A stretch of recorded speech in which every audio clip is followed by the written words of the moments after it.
Saya akan memulai pidato saya dalam 3, 2, 1. Dewan juri yang terhormat, yang terjadi saat ini adalah seleksi tes penerimaan mahasiswa baru hanya berdasar tes akademik saja, sehingga hal ini dapat berdampak pada ketidakadilan dalam proses seleksinya.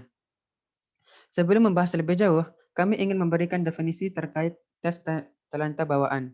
Yang dimaksud dengan tes talenta bawaan adalah tes yang berdasarkan kemampuan alamiah atau bakat seseorang. Contohnya adalah ketika seseorang memiliki bakat suara yang bagus, maka yang berhak melakukan tes tersebut adalah guru musik atau pelatih paduan suara. Tujuan kami adalah menguraikan dan menjelaskan argumen-argumen mengapa tes talenta bawaan ini perlu dipertimbangkan. Oleh karena itu, kami mendukung mosi kita, yaitu bahwa penerimaan mahasiswa baru hanya dengan tes talenta bawaan. Mekanisme yang akan kami terapkan untuk mendukung hal tersebut adalah yang pertama, melakukan koordinasi dengan perguruan tinggi negeri dan swasta yang ada di seluruh Indonesia. Yang kedua, sosialisasi kebijakan penerapan tes talenta bawaan kepada PTN dan PTS Indonesia. Dan yang ketiga, monitoring dan evaluasi kebijakan tersebut. Untuk memperkuat argumen kami akan memberikan dua argumen substansif. Argumen pertama adalah mengapa itu penting, dan argumen kedua adalah mengapa hal itu bisa dibenarkan. Mari kita ke argumen pertama. Mengapa hal itu penting? Ada dua alasan. Alasan pertama, jika tes talenta bawaan ini diterapkan, maka potensi dari calon mahasiswa tersebut akan semakin berkembang.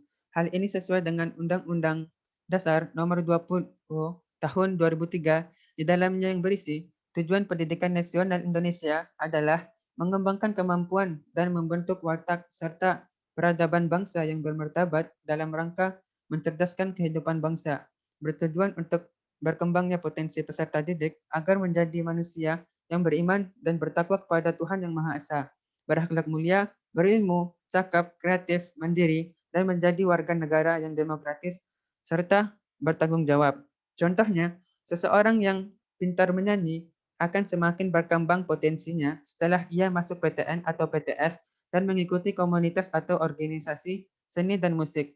Jika kemudian mahasiswa ini mendapatkan prestasi dari suatu perlombaan, maka ia telah memprestasikan bangsa Indonesia.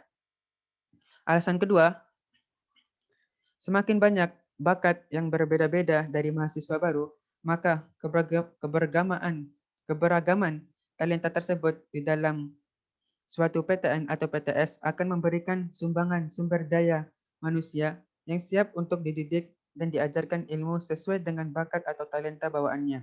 Dan ini akan bermanfaat untuk kehidupan pasca kampus mahasiswa. Contohnya, siswa SMA siswa SMA yang memiliki bakat menulis fiksi dan dengan tes talenta bawaan ini, maka ia akan diarahkan untuk kuliah di jurusan sastra.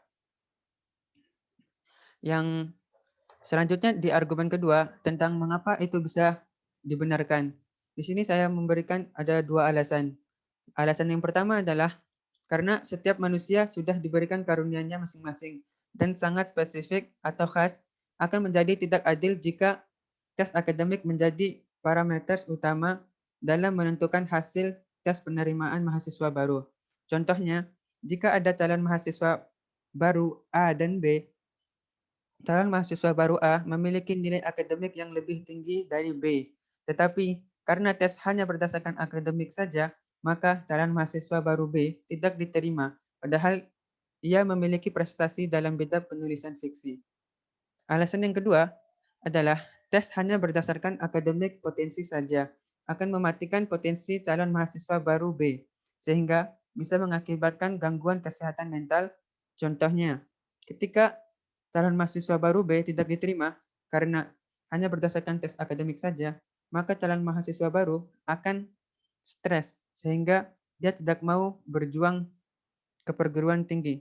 Hal ini tidak sesuai dengan tujuan pendidikan nasional Indonesia.